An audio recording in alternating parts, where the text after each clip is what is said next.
Alors, bonjour à tous. Nous souhaitons une fois de plus la bienvenue à tous ceux qui nous rejoignent. Le cadre est déjà lancé, vous le connaissez. Aujourd'hui, nous parlerons principalement de données personnelles.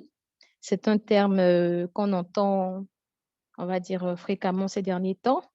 Mais qu'est-ce que ça renferme exactement? Quels sont les enjeux? Comment est-ce que nous, Africains aujourd'hui, jeunes, comment est-ce qu'on doit se positionner vis-à-vis de ces données personnelles?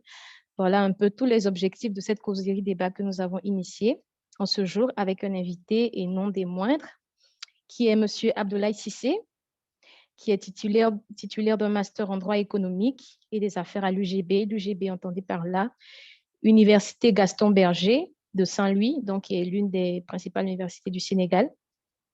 Il est également boursier du programme ProDP Africa, qui signifie renforcer la protection des données personnelles en Afrique vers un système harmonisé et efficient. En effet, c'est important aujourd'hui de réunir les efforts communs, pas que chaque pays travaille de façon séparée, mais que toute l'Afrique entière puisse s'unir autour de ces données personnelles-là. Donc, c'est un programme qui est propulsé par le LASPAD, qui est le laboratoire d'analyse des sociétés et pouvoirs Afrique Diaspora, et par l'OCIWA, qui est une organisation également. Donc, en plus de tout cela, M. Cissé est gestionnaire du blog du programme ProDP Africa. Donc, il rédige plusieurs articles et moi, c'est grâce à ces articles-là que je l'ai connu et que je l'ai invité à cette plateforme, à cet échange. Et promptement, voilà, promptement, de façon bénévole, il a accepté de venir partager le peu qu'il sait sur le sujet, l'avancée de ses recherches en la matière. Donc, prenez note. J'espère que tout le monde a un bloc-notes, tout le monde voilà, a de quoi prendre note parce que je pense que ces échanges seront productifs, ces échanges seront conséquents, ils pourront nous aider chacun à apporter notre pierre à l'édifice, à cet édifice qui est l'Afrique que nous avons tous en commun. Donc, sans plus tarder, si M. Cissé est là, je vais lui céder la main.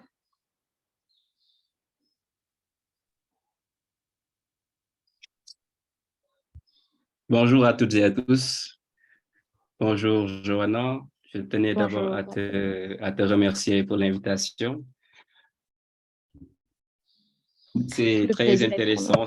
Voilà, c'est très important d'échanger sur la thématique de la protection des données à caractère personnel en Afrique parce que c'est une question qui renferme divers enjeux, voilà, dans divers domaines également. Donc, je vais rapidement me présenter avant d'en venir à la présentation que j'ai préparée. Donc, comme Johanna l'a précisé, je m'appelle Abdoulaye Cissé et je suis étudiant à l'UFR des sciences juridiques et politiques de l'Université Gaston Berger de Saint-Louis, localisée au Sénégal.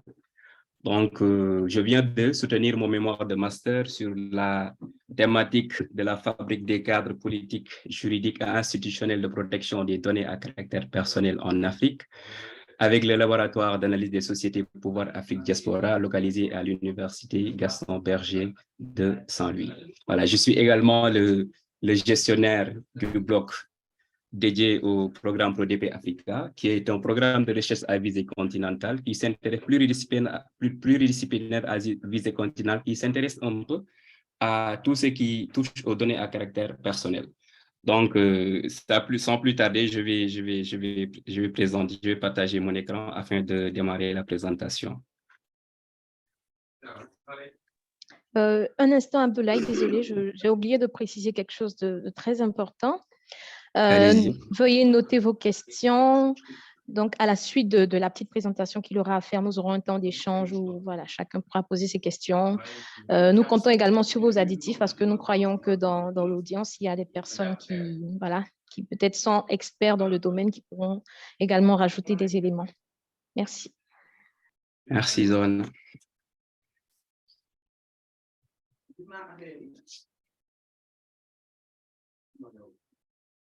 Voilà. Donc, nous allons rapidement démarrer la séance qui s'articule autour des enjeux liés aux données à caractère personnel en Afrique.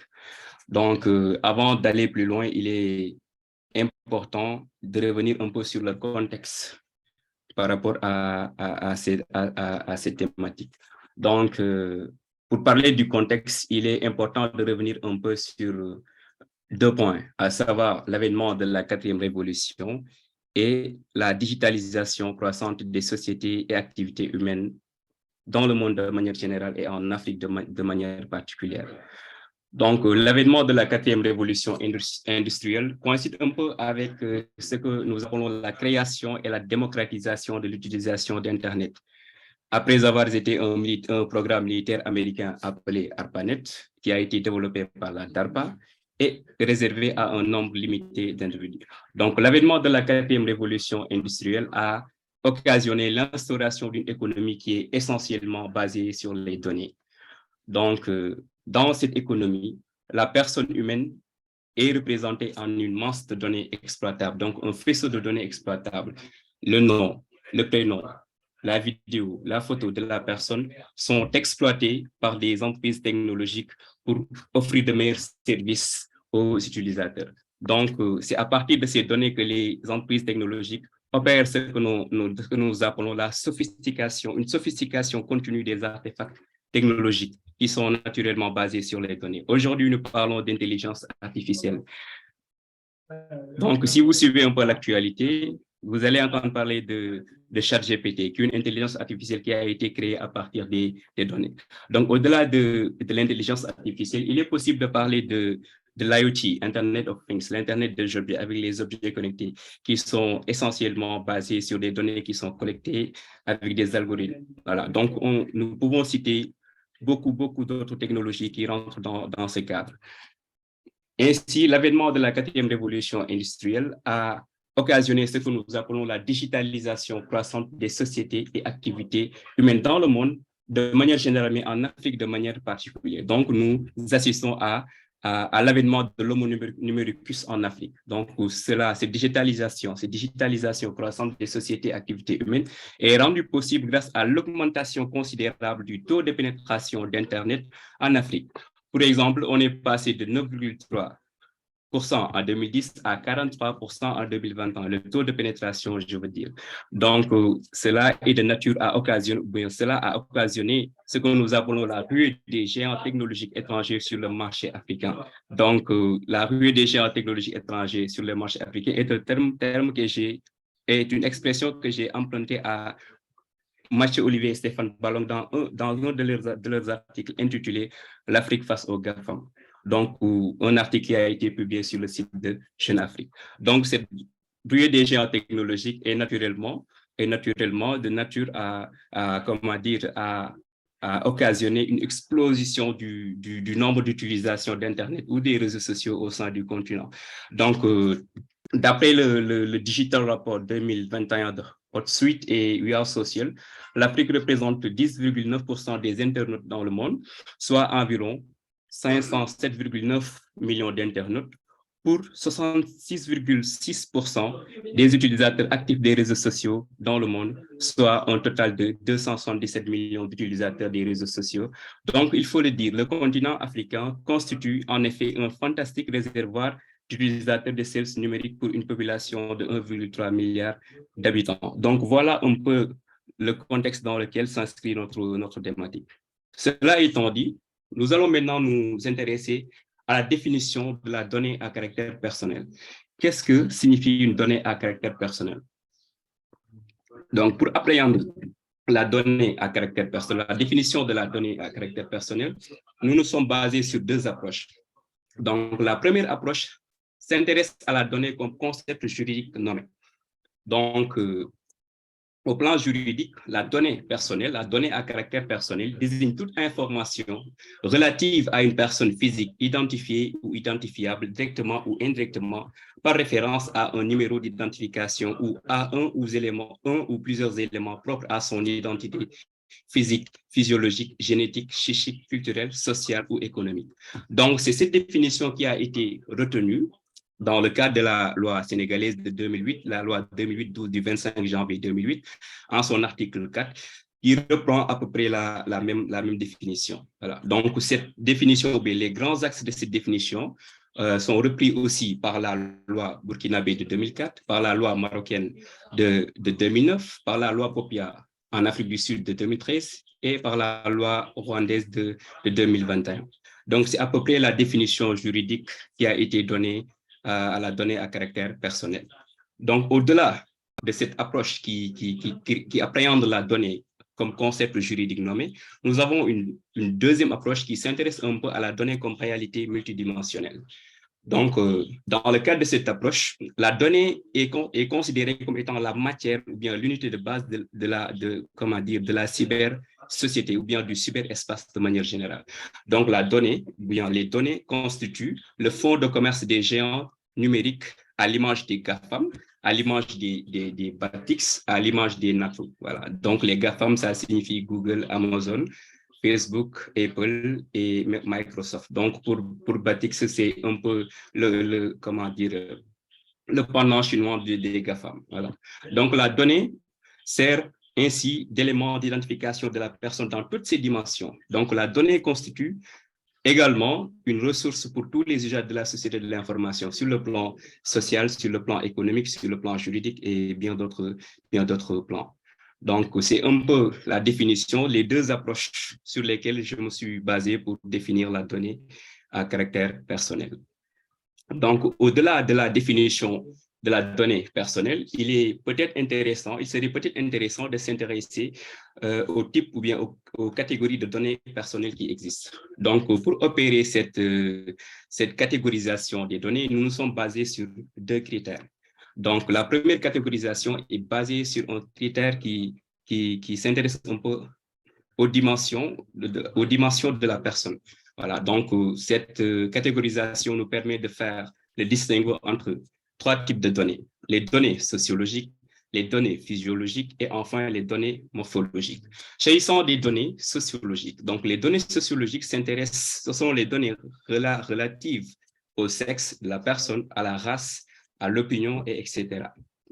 Donc, les données physiologiques sont généralement composées des données génétiques, donc qui ont rapport avec l'hérédité, donc les données biométriques aussi, donc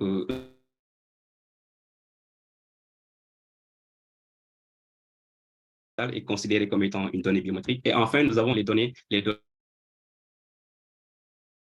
morphologiques. Donc, les données morphologiques s'intéressent un peu aux aspects du corps. En s'intéressant ensuite, en s'intéressant à la deuxième catégorisation, celle-ci nous permet de différencier les données sensibles des données non sensibles. Donc, cette deuxième catégorisation s'inscrit dans un critère de sensibilité. Donc, les données sensibles sont considérées comme étant toutes les données à caractère personnel relatives aux opinions ou activités religieuses, philosophiques, politiques, syndicales, à la vie sexuelle ou raciale, à la santé, les données de santé, aux mesures d'ordre social, les poursuites ou aux sanctions pénales ou administratives.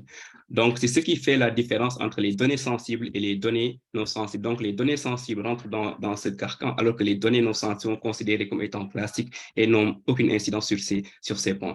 Donc, voilà un peu les types de données qui existent de manière générale. Cela étant dit, je m'en vais très, très rapidement vous présenter les différents enjeux qui ont été retenus dans le cadre de ce travail. Donc, les données personnelles, il faut le dire, mettent en lumière plusieurs enjeux politiques, au niveau politique, au niveau social, au niveau économique, culturel et juridique, en raison des possibilités infinies que la donnée numérique, la donnée personnelle offre comme perspective d'amélioration de la vie sociale, individuelle ou collective. Voilà. Mais, comme j'ai eu à le dire, nous allons principalement nous intéresser aux enjeux sur le plan économique, sur le plan politique et enfin sur le plan juridique. Donc, nous allons rapidement démarrer avec les enjeux économiques. Donc, les enjeux économiques concernant les données personnelles tournent autour de la notion d'économie numérique. Voilà. Donc, les données personnelles sont la nouvelle devise de l'économie numérique. Retenez le président de la République du Sénégal, Macky Sall, dans une audience solennelle de rentrée des cours et tribunaux le 8 janvier 2019. Donc, selon BSI Economics, l'économie numérique englobe en réalité les activités économiques et sociales qui sont activées par des plateformes telles que les réseaux Internet, mobiles et de capteurs, y compris le commerce électronique, donc, qui a une importance capitale dans le cadre de l'économie numérique. Donc, la contribution totale de l'économie numérique sur la croissance des pays est composée d'un effet direct via l'accumulation des capital numérique et l'effet indirect mesuré par la diffusion du capital numérique dans le système productif. Donc, en plein essor, naturellement, l'économie numérique est un secteur stratégique de l'économie et sa contribution à la croissance des États est non négligeable. Raison pour laquelle les États africains doivent s'intéresser au développement de cette économie numérique pour pouvoir un peu rattraper le retard par rapport aux géants étrangers. Mais pour pousser la réflexion, nous allons nous intéresser particulièrement à deux domaines qui consacrent un peu la centralité du développement de l'économie numérique dans la prise en compte des enjeux économiques liés aux données à caractère personnel. Donc, le premier domaine tourne autour du développement de l'intelligence artificielle. Donc, avant d'aller plus loin, nous allons rapidement essayer de définir ce qu'est l'intelligence artificielle. Donc, l'intelligence artificielle ou IA est un processus d'imitation de l'intelligence humaine qui repose sur la création et l'application d'algorithmes exécutés dans un environnement informatique dynamique. Donc, le but de l'intelligence artificielle est de permettre à des ordinateurs de penser et d'agir comme des êtres humains. Mais pour y parvenir, ces algorithmes ou bien cette intelligence artificielle a besoin de trois composants nécessaires. Donc, le premier composant, c'est un système informatique. Donc, il est essentiel d'avoir un système informatique pour pouvoir parler d'intelligence artificielle. Mais comment dire, ces systèmes informatiques ne seraient inopérants s'il n'y avait pas des données avec des systèmes de gestion. Donc, les données sont nécessaires pour l'intelligence artificielle. Enfin, nous avons les algorithmes d'IA avancés que l'on appelle les codes. Voilà. Donc, je le répète encore, les données ont un rôle essentiel dans le développement de cette technologie, à savoir l'IA, qui requiert des volumes considérables de données. Nous parlons ici de big data. Donc, il faut des volumes considérables de données pour pouvoir développer l'intelligence artificielle. Donc, la collecte des données à caractère personnel permet en réalité de développer cette intelligence artificielle, donc qui permet de concevoir des applications et des services à revendre aux utilisateurs.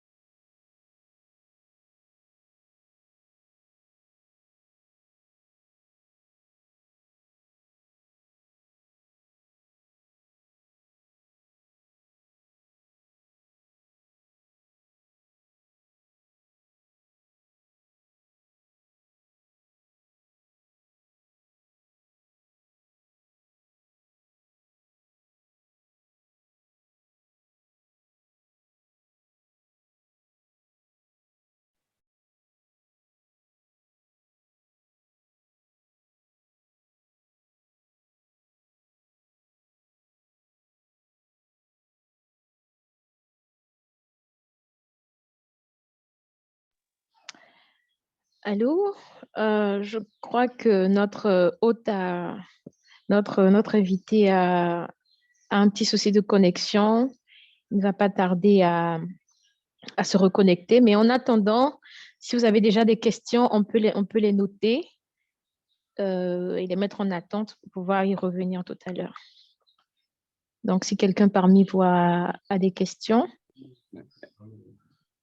Allô, Abdoulaye, vous êtes... Allô, oui, j'avais un OK, petit problème de connexion. OK, super. D'accord, Voilà, je vais reprendre là où j'en étais. d'accord. Voilà, voilà. Donc, voilà, j'en étais aux enjeux économiques, notamment à la révolution du marketing. Donc, les données représentent également un grand intérêt économique en termes de publicité. Donc, qui dit marketing parle naturellement de publicité. Donc, l'usage des données à des fins commerciales est une vraie révolution dans le secteur du marketing. Donc, les stratégies traditionnelles que l'on connaissait visant à toucher le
Donc, je disais tantôt que ceux qui ont des questions peuvent déjà les noter dans le chat.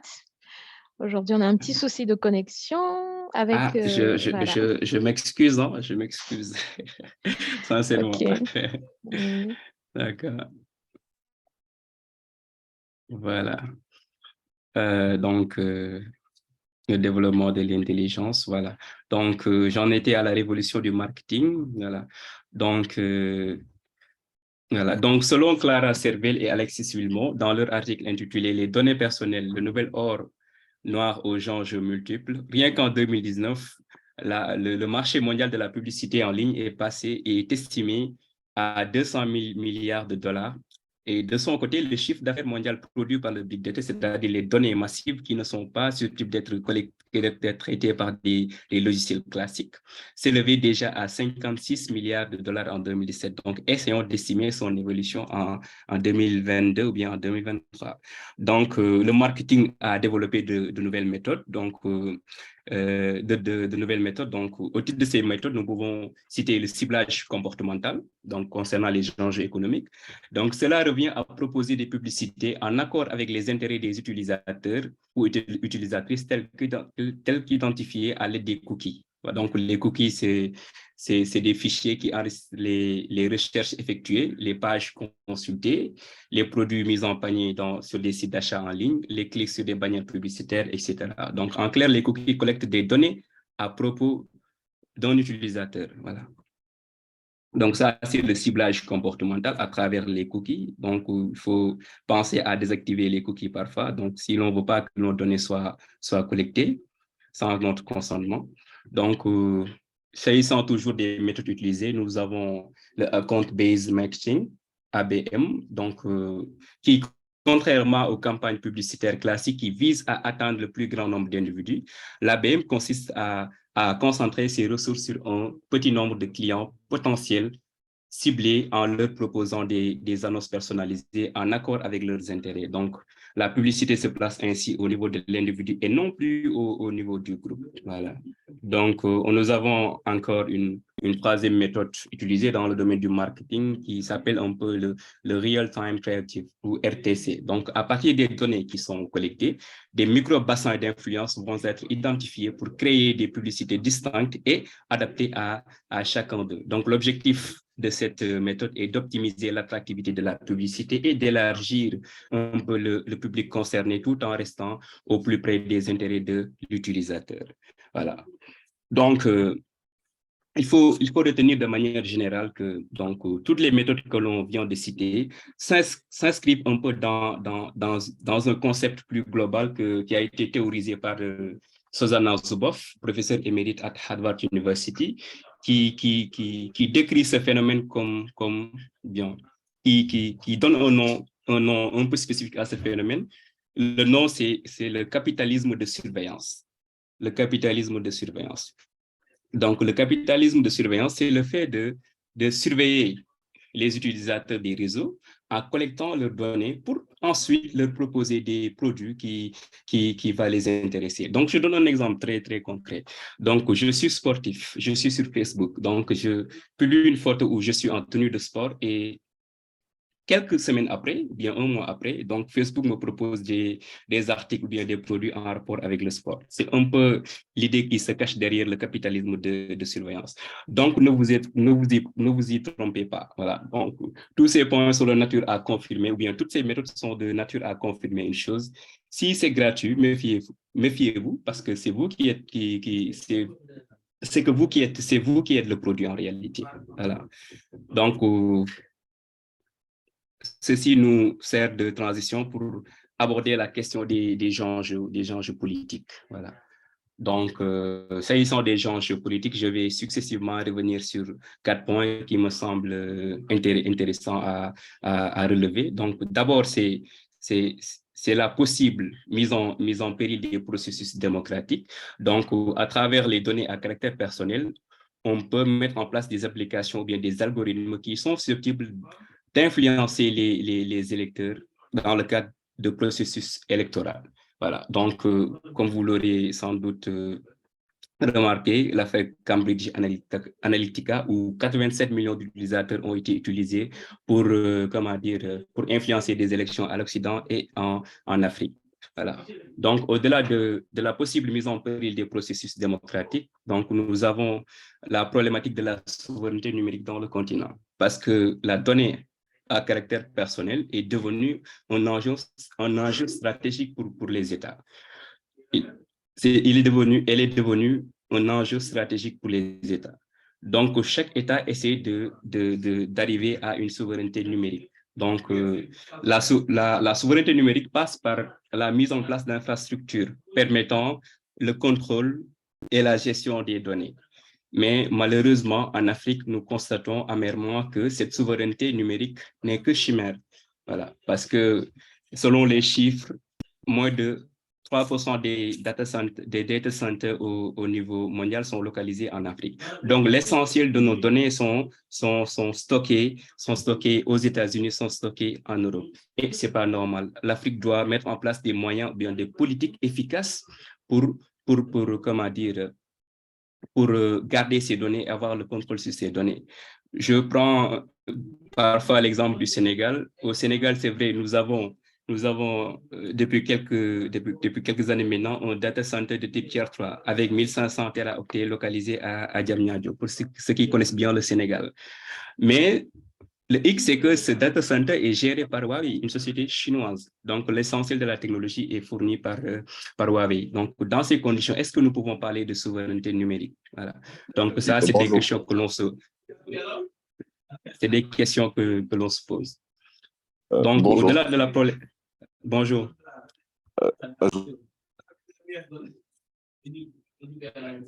Oui. Allô? Oui, voilà, oui. donc comme on l'a dit, on garde les questions pour la fin. Tous ceux qui ont des questions, vous pouvez les mettre dans le chat. Vous pourrez les poser tout à l'heure. Merci. Je peux continuer? Oui, Abdoulaye, vous pouvez continuer. Merci. Voilà, donc le troisième point, c'est par rapport à la transparence dans la gestion des affaires publiques. Voilà, donc une bonne utilisation des données à caractère personnel peut permettre une transparence dans la gestion des affaires publiques. Donc au Sénégal, nous pouvons donner l'exemple de l'ITE. Donc c'est une structure qui évolue dans la transparence, dans la gestion des affaires publiques, notamment le pétrole et le gaz. Donc, à travers la publication des données personnelles des gens qui ont, ou bien des personnes qui ont des parts sur les sociétés pétrolières et gazières. Donc, nous pouvons parler d'une certaine transparence. Donc, cela permet aux citoyens de savoir qui contrôle les ressources, donc qui a des parts sur l'utilisation de leurs ressources. Donc, le quatrième point revient un peu sur la géopolitique de la donnée personnelle. Donc, c'est important pour parler de géopolitique de données personnelles. Donc, comme j'ai eu à le rappeler tout à l'heure, donc, la donnée personnelle constitue un enjeu stratégique non négligeable. Donc, pour avancer sur ce point, je vais peut-être donner un exemple. Aux États-Unis, nous avons, depuis les attentats du 11 septembre, voté une loi que l'on appelle le Patriot Act. Donc, c'est une loi qui permet aux autorités américaines d'accéder aux données numériques manipulées par les firmes américaines, par les firmes implantées sur le sol états-unien et au-delà en réalité, donc au nom de la lutte antiterroriste. Voilà. Donc, nous avons Facebook et américain, Google, voilà. Donc, ces entreprises amassent des masses considérables de données. Donc, ces masses considérables de données peuvent être utilisées comme étant des armes informationnelles contre les autres pays. Donc, c'est dans ce sens que s'inscrit un peu la géopolitique de la donnée à caractère personnel. Voilà. Donc, ça, c'est par rapport aux enjeux politiques. Donc, je vais enfin aborder la question des enjeux juridiques. Donc, s'agissant des enjeux juridiques, il est important de protéger les droits fondamentaux des personnes. Donc, qui dit données personnelles dit naturellement droit de la personnalité. Donc, les données personnelles sont considérées en droit comme étant des droits de la personnalité. Donc, il s'apparente un peu au droit au respect de la vie privée. Donc, il est fondamental que les États mettent en place des mécanismes pour permettre aux citoyens d'avoir une protection efficace de leurs données personnelles et donc de leurs droits fondamentaux. Voilà. Donc, les États doivent entreprendre des cadres, la mise en place de cadres juridico-institutionnels en matière de protection des données à caractère personnel. Et en Afrique, c'est ce qui est en train de se faire. Donc, depuis 2001, nous avons la première loi en matière de protection des données à caractère personnel au Cap-Vert. Donc, en 2004, il y a eu la loi burkinabé sur la protection des données. En 2008, au Sénégal, 2009, nous avons la loi marocaine. En 2013, nous avons la loi Popia en Afrique du Sud et bien d'autres lois. À ce jour, nous comptons 35 États africains qui ont une loi dédiée à la protection des données à caractère personnel. Et sur ces 35, nous avons 20 États qui ont une institution, c'est-à-dire une autorité de régulation chargée de la protection des données à caractère personnel. À l'échelle continentale, nous avons ce que nous appelons la Convention de Malabo en 2014, mais malheureusement, cette convention tarde à entrer en vigueur parce qu'elle n'est pas encore ratifiée. Donc, on n'a pas encore le nombre de ratifications requises pour son entrée en vigueur. Donc, cela pose un peu le problème de l'harmonisation des différentes politiques ou bien des différents cadres légaux en matière de protection de données à caractère personnel. Donc, ceci met un peu en péril les stratégies africaines en matière de protection des données et cela occasionne en effet une ruée des géants technologiques étrangers sur le marché africain qui sont, ces géants technologiques ou numériques sont en train d'être chassés à l'extérieur. Donc, il y a beaucoup de réglementations et ils ne veulent pas en réalité que ces réglementations leur soient appliquées. Donc, ils sont là, ils sont en Afrique où le marché ou bien où la législation est fébrile pour développer leur nouvelles technologies ou bien tester leurs nouvelles technologies. Mais il faut retenir que la protection des droits fondamentaux des personnes ne doit pas, comment dire, être en déphasage avec la garantie de l'exercice des libertés économiques. Donc, les données personnelles doivent également profiter aux entreprises privées et aux États ou bien voilà, de manière générale, doit profiter aux populations. Donc, les États doivent veiller à ce que la protection des droits fondamentaux ne mette pas en péril le fait de profiter des avantages que procure l'exploitation des données à caractère personnel. Parce que, comme j'ai eu à le dire tout à l'heure, l'Afrique peut se baser sur l'exploitation des données à caractère personnel à travers l'économie numérique pour rattraper son retard. Voilà. Donc, les États doivent trouver le juste milieu entre la protection des données à caractère personnel et enfin la garantie de l'exercice des libertés économiques. Donc, voilà à peu près la logique dans laquelle s'inscrivent les enjeux juridiques. Voilà, je vais rapidement conclure et vous laisser le soin de poser les différentes questions qui ont été soulevées dans le cadre de la présentation. Comme cela a été démontré, les données personnelles regorgent d'enjeux au plan économique, politique, juridique, sécuritaire ou même culturel.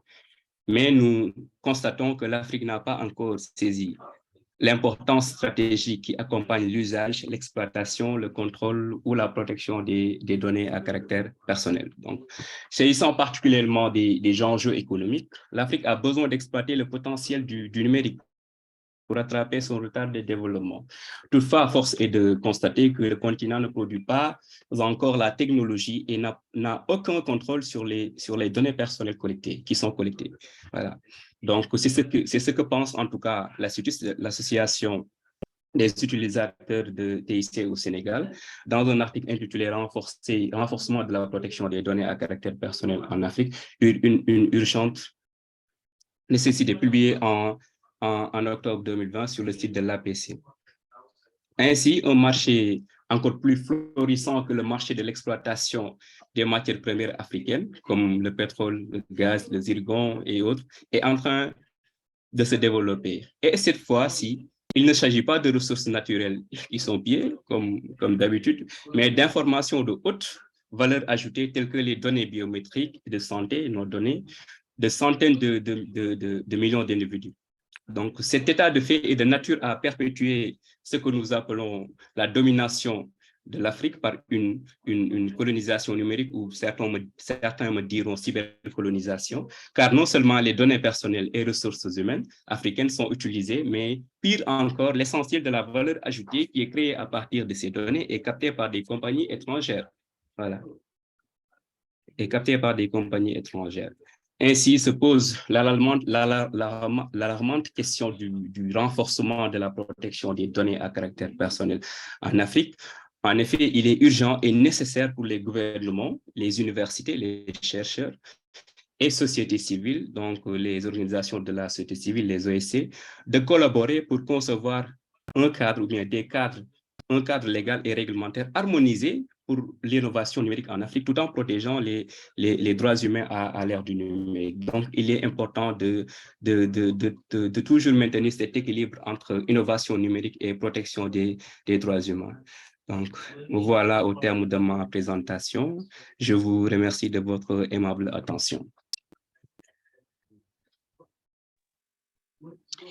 Merci, merci, merci. Nous disons un grand merci à M. Cissé pour ce partage généreux d'informations. Pour ma part, j'ai beaucoup appris. C'est vrai que je suis aussi du domaine, mais j'ai appris beaucoup de belles recherches qu'ils ont découvertes, d'informations supplémentaires qui sont pour moi vraiment capitales à l'ère de cette quatrième révolution industrielle, voilà, qui est la révolution de la technologie. Donc, merci vraiment pour ce partage. Je lis rapidement les premières questions avant qu'on ne puisse aller dans les échanges. Ou je vais même faire mieux, je vais faire un petit rappel pour ceux qui nous prennent en cours, un petit rappel des points qui ont été abordés par M. Cissé. Donc, l'intérêt de cet échange, vraiment, c'est de comprendre quels sont les intérêts, voilà, quels sont les enjeux aujourd'hui de tout ce qui tourne autour des données personnelles. Qu'est-ce que nous, en tant que citoyens, en tant que peut-être professionnels, comment est-ce qu'on peut prévenir cette situation? Parce que d'abord, l'information, c'est par l'information qu'on peut y arriver. Et c'est pourquoi nous croyons qu'il a mis à disposition aujourd'hui toutes ces informations-là pour que nous puissions chacun à notre niveau agir. Donc, il a rappelé le contexte. Voilà, on sait tous le contexte aujourd'hui, le développement des nouvelles technologies. Il y a beaucoup d'informations qui circulent un peu partout sur Internet. Il y a l'intelligence artificielle qui se développe, etc. Donc, au titre des enjeux économiques, il y a les GAFAM. Voilà, les GAFAM qui sont voilà, Google, Amazon, ainsi de suite, qui aujourd'hui font leur loi sur le marché. Et pour eux, ces données personnelles, c'est leur monnaie d'échange. C'est avec ça qu'ils fonctionnent. Donc, il y a les GAFAM, il y a la publicité, parce que tout le monde veut utiliser aujourd'hui les données personnelles pour améliorer tout ce qui est produit, tout ce qui est fonctionnalité. Donc, aujourd'hui, les données personnelles sont vraiment utilisées dans ce domaine-là. Il a également parlé des enjeux politiques, notamment les enjeux stratégiques pour les États liés au processus démocratique, parce qu'aujourd'hui, tout le monde veut influencer les populations, tout le monde veut s'attirer les votes, c'est normal. Et aujourd'hui, on se sert des données personnelles pour pouvoir mieux influencer les foules. Donc, c'est vraiment un enjeu politique, stratégique. Il y a également la souveraineté numérique, parce que qui parle de données personnelles parle d'informations, donc parle aujourd'hui de moyens de contrôle au niveau des États, parle même également d'espionnage, voilà. Donc, il y a pas mal d'enjeux au niveau politique et il a rappelé des actions de prévention simples. Moi, je pose déjà ma première question, voilà. On va tous partager, on va communiquer les informations. Il a parlé de la désactivation des cookies, au-dessus des actions qu'on peut faire. Ce ne sont pas tous les sites qu'il faut visiter, mais déjà, ma question, c'est en dehors de la désactivation des cookies, qu'est-ce qu'on peut faire d'autre? Voilà, donc si M. Sissi peut noter ma question quelque part, on pourra ensemble échanger. Donc, voilà un peu le décor qui a été planté.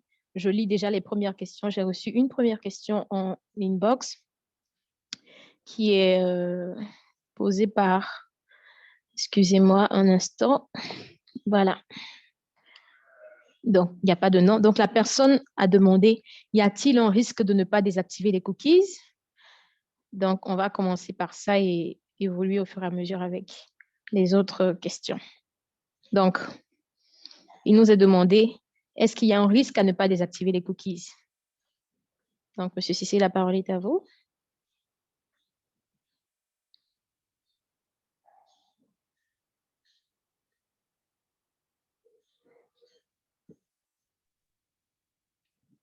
Allô? Merci, Joanna, OK. je suis là. Voilà, tu peux me rappeler, s'il te plaît, la première question? Donc, bon, je pense qu'on peut commencer par la question voilà, de la personne qui nous suit, de l'auditeur. Mhm, Donc, mhm. il a demandé, est-ce qu'il y a un risque à ne pas désactiver les cookies? Et moi, en plus, j'ai demandé, en dehors de la désactivation des cookies, quelles sont les autres actions de prévention qu'un citoyen peut, à son propre titre, mener pour éviter que ces données personnelles puissent fuir ou puissent être utilisées à des fins qu'il ne souhaite pas? Merci. D'accord. Pour la première question, bon, je crois que il est essentiel de ne pas accepter tous les cookies. Voilà. Donc, comme j'ai eu à le rappeler dans la méthode du ciblage intentionnel ou bien voilà, du ciblage comportemental, donc les sites enregistrent les cookies pour prédire comment dire, ton comportement futur. Donc, je donne l'exemple de YouTube, par exemple. Donc, quand on recherche, par exemple, une vidéo sur le foot, généralement, les cookies sont enregistrés. Et à la prochaine visite, généralement, ce sont des vidéos qui touchent un peu au domaine du foot qui sont publiées. Voilà. Donc, il est essentiel, voire primordial de veiller à ne pas accepter tous les cookies. Tous les cookies, c'est très important. En Afrique, on est en retard par rapport à la réglementation de ces cookies, mais par exemple, avec le RGPD, bien en Europe de manière générale, les cookies sont réglementés. Voilà. Donc, je pense qu'il est essentiel de veiller à désactiver certains cookies. Voilà. Avec le RGPD, c'est une obligation. Donc, les entreprises doivent proposer aux utilisateurs s'ils acceptent de partager le cookie ou de ne pas les partager. Donc, c'est important. Je pense avoir répondu à la première question. Pour la deuxième question, donc, quels sont les moyens à utiliser ou bien la bonne attitude à adopter donc, pour protéger nos données à part la désactivation des cookies? Donc, je vais donner des méthodes vraiment très, très basiques. Donc, il faut peut-être veiller au renforcement de la sécurité de nos mots de passe, donc ne pas faire des mots de passe très faciles. Donc, ensuite, il faut pour télécharger, par exemple, des documents ou bien des logiciels, il faut veiller à télécharger uniquement dans des sources qui sont sûres. Donc, naturellement, il faut également veiller à installer un antivirus qui est efficace, c'est important. Voilà, donc il faut faire attention également au partage de données. Voilà, donc c'est à peu près ça. OK, excellent. Merci beaucoup Voilà. pour les éléments de réponse. Et moi, je pourrais D'accord. ajouter, il faut vraiment lire les conditions d'utilisation des applications et autres, Ouais. parce Bon, c'est que vrai voilà, qu'on nous a la sommes à une paresse de ère. lire. Mhm, Ouais. Parfois, effectivement. c'est fait intentionnellement. Les Mhm, conditions d'utilisation ou bien les paramètres de confidentialité, bon, ils vont écrire ces conditions avec de trop petits caractères. Donc, on a toujours la flemme de lire. Voilà. Donc, on accepte des choses qu'on ne connaît pas. Voilà. Donc, je pense que c'est fait à dessein. Hein. effectivement, c'est fait à dessein. Voilà. Il faut Ouais. aussi faire attention. Ces derniers temps, il y a des applications virales. Je vous donne un simple exemple. Il y a Ouais. une application Mhm. qui est arrivée récemment où des Mhm. personnes pouvaient faire vieillir leur visage. Donc, ça va dans 20 ans, Oui, dans 30 oui, ans, c'est vrai. voilà. Et Ouais, j'ai lu ouais. un article à ce sujet. Mhm. Oui, Abdoulaye veut dire quelque chose? Non, vas-y. Ah, voilà, donc j'ai lu un article à ce Ouais. sujet où Mhm. un spécialiste du domaine disait qu'en fait, c'est une application qui a été créée spécialement pour tirer des données parce que ce sont des pratiques virales, tout le monde veut essayer et au niveau des conditions d'utilisation, pour ceux qui ont pris le temps de lire, ils se seraient rendus compte que c'est vraiment une fuite de données massive. Donc, des gens s'asseyent, ils réfléchissent à des applications intéressantes qui peuvent drainer du monde cela seulement dans l'objectif de puiser des données. Et tout le monde va télécharger, tout le monde va installer l'application, c'est à la mode, tout le monde utilise, mais malheureusement, c'est voilà, un moyen de recueillir des données. Et comme il a pu le citer, c'est vraiment à nos États voilà, de nous protéger, mais également en tant que nous citoyens de communiquer ce genre d'informations-là, d'où la raison d'être de cette plateforme aujourd'hui. On espère que vous allez passer le message à vos amis, peut-être même à vos parents qui sont analphabètes, qui ne savent pas et voilà, qui appuient rapidement, tout accepter à chaque fois sur tout ce qui est application. Donc voilà, on va passer à une autre question rapidement. Donc, la personne dit bonjour, merci pour cette initiative. J'ai téléchargé ChatGPT sur mon portable, mais vraiment, je m'étonne déjà. Il me propose des réponses claires à tout ce que je lui demande. On fait des discussions instantanées sur des sujets et des thèmes, et sa manière de me relancer après m'avoir donné sa réponse est extraordinaire et il ne se fatigue pas. C'est vrai qu'il ne me fait pas peur pour l'instant. À chaque fois que je m'ennuie, je me mets à discuter avec lui sur les sujets me concernant par rapport à ma formation. Ma question est quel risque je cours à discuter avec ce logiciel? Comment dois-je utiliser ce logiciel sans risquer ma vie privée? Donc, je laisse la parole à notre expert du jour pour y répondre. Donc, comment utiliser ChatGPT de façon sécurisée? Voilà.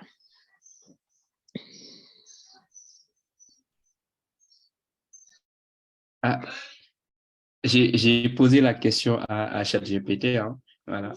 Comment faire pour... En fait, quelle est la politique de confidentialité ou bien la politique en matière de protection des données à ChatGPT? Mais ChatGPT nous répond que c'est une intelligence artificielle qui respecte la protection ou bien la vie privée des gens et qui protège un peu les données à caractère personnel. Voilà. Donc, je ne pense pas que... Voilà. Il serait peut-être prudent de ne pas fournir autant d'informations à ChatGPT. Il serait peut-être prudent de ne pas fournir peut-être trop d'informations personnelles à ChatGPT. Voilà. Mais de manière générale, je ne pense pas que c'est un problème d'utiliser ChatGPT. Voilà. Donc, moi, je milite un peu pour l'innovation, quoi. Effectivement. Donc, il faut faire attention. Il ne faut juste pas communiquer ces informations sensibles. Je pense que même lorsqu'on se connecte sur la plateforme de ChatGPT, ils prennent maintenant le soin d'informer les utilisateurs, leur dire ne me communiquez pas d'informations sensibles. Je pense qu'au fur et à mesure des législations, bon, il y a beaucoup d'États qui réagissent déjà. Ils vont renforcer on va dire leur système de sorte à ce qu'il y ait davantage de protection. Mais il y a un point à savoir, c'est que ChatGPT se sert des informations qui lui sont communiquées pour renforcer sa base de données. Donc, je lisais un article récemment qui en parlait. Donc, plus il y a d'utilisateurs de ChatGPT, plus ChatGPT a accès à davantage de données pour répondre aux utilisateurs. Donc, pour ceux qui sont curieux, vous pouvez aller lire les conditions d'utilisation. Mais sachez que ChatGPT fonctionne aussi avec les données personnelles des personnes. Donc, il faut vraiment faire attention à ce que vous communiquez là-bas. Je pense qu'il doit y avoir peut-être naturellement dans la séance des experts du domaine. Pourquoi ne pas prendre la parole, nous dire votre avis sur le sujet. On vous donne la parole. Vous pouvez juste vous manifester. Bonjour. Donc, oui, moi, je vais juste échanger assez rapidement parce que j'ai vu la séance en fait sur LinkedIn. Donc, je me suis dit que je vais rejoindre. J'ai des questions aussi et des recommandations peut-être que je pourrais apporter. Donc, moi, je m'appelle Saloum Dramé. Donc, je travaille dans le domaine de la gouvernance de la donnée, dans le domaine aussi RGPD. Donc, j'ai eu à accompagner des entreprises dans le domaine de la donnée en tant que telle. Mais aujourd'hui, quand on va revenir sur le concept, en fait sur le concept d'exploitation de la donnée en Afrique, c'est qu'il y a une chose en fait qu'il faut rappeler, que le numérique en fait il est en avance sur le droit. Donc quand aujourd'hui les États africains ils sont en train de définir des différentes réglementations, je peux prendre le cas du Sénégal, la loi du 25 janvier 2008, les GAFAM, Netflix, Airbnb, Tesla, Uber, ils sont en train de développer en fait des programmes qui sont beaucoup plus en avance que la réglementation qui va être fixée. Donc, déjà, on a une part où les personnes qui sont là, qui travaillent dans le domaine du droit, que ce soit des magistrats, que ce soit des juristes, ils ne maîtrisent pas l'outil informatique. Donc, ils n'ont pas la capacité de pouvoir techniquement mettre en œuvre des réglementations qui vont respecter en tant que telle la vie privée. Donc, je ne sais pas si vous voyez en fait le parallèle. C'est que le numérique, il est toujours en avance sur le droit. Donc, le droit a vocation à pouvoir réglementer, mais il ne pourra pas en tant que tel tout couvrir. Donc, sur le deuxième plan, c'est qu'on va revenir, on va nous parler de concept de souveraineté numérique. C'est une réalité, c'est une chose. Mais aujourd'hui, on va reprendre aussi l'exemple du Sénégal. Le Sénégal a mis en place un data center donc, qui a été inauguré récemment avec un nouveau directeur qui est là-bas. Mais la question qu'il faut se poser aujourd'hui, c'est que dans le domaine du numérique, avant l'exploitation de la donnée, il y a ce qu'on appelle la partie infrastructure. Aujourd'hui, quelle est la politique étatique qui a été mise en œuvre sur la partie infrastructure? Donc, l'infrastructure, c'est quoi? C'est que c'est les bases, en fait, les bases fondamentales qui font l'Internet d'aujourd'hui. L'Internet d'aujourd'hui, ça passe par la fibre optique, avant, ça passait par le cuivre, ça passe par la 3G, ça passe par la 4G. Quand on va voir l'ensemble de nos pays africains en tant que tels, il n'y a aucune industrie qui va nous fournir aujourd'hui les BTS. Donc, les BTS, c'est les antennes relais qui nous permettent de pouvoir communiquer en termes d'information. Donc, en fait, il y a toujours ce contraste. C'est que si on veut gagner une certaine bataille numérique, il faut déjà, en fait, régler les différentes problématiques infrastructurales. Donc, si on n'arrive pas à régler ces problématiques-là, je pense que le combat, il est déjà perdu d'avance. Après, je vais terminer par ce point, c'est qu'il y a la question de l'utilisation des différents citoyens. Donc, chaque citoyen qui est équipé avec son téléphone, ordinateur ou bien tablette, il a la possibilité de télécharger multiples d'applications.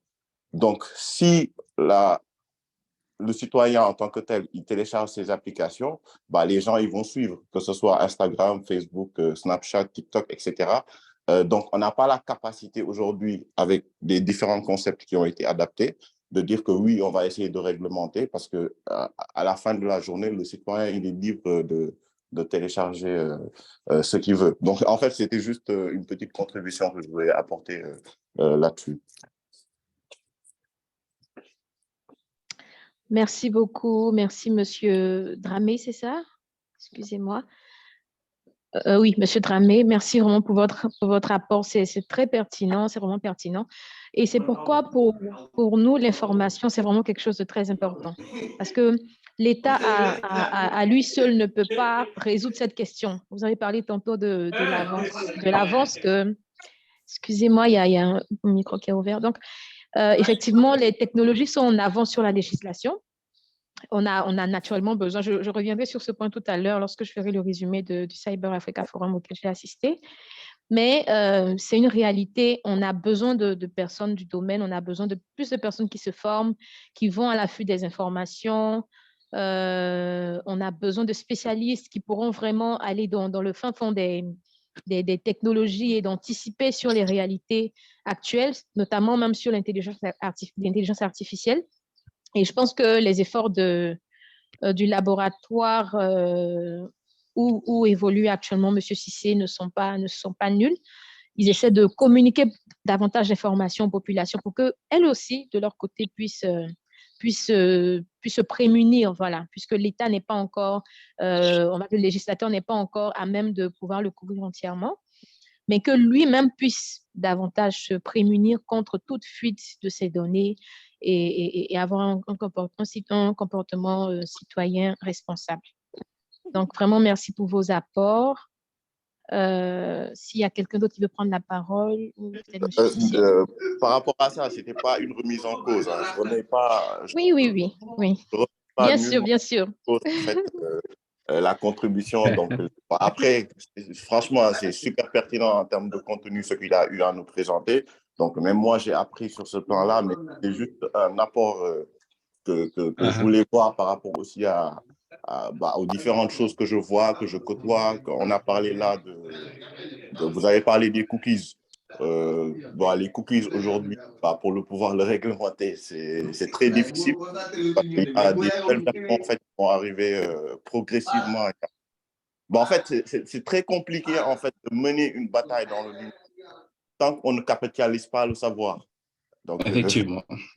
le savoir, en fait, pour moi, depuis la base. Vous voyez ce que je veux dire? Ouais. Merci Saloum Dramé pour la pertinente contribution. Bon, je vais abonder dans le même sens. Hein. Voilà. Donc, vous avez dit tantôt que le droit est en retard sur le numérique, n'est-ce pas?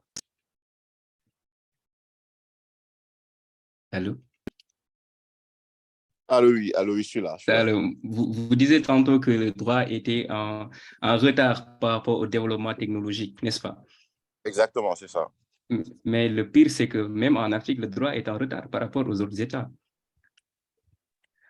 Actuellement, en Europe et dans les autres États, nous parlons de privacy by design et privacy by default. Exactement, je suis d'accord avec le concept du privacy by design, du privacy by default.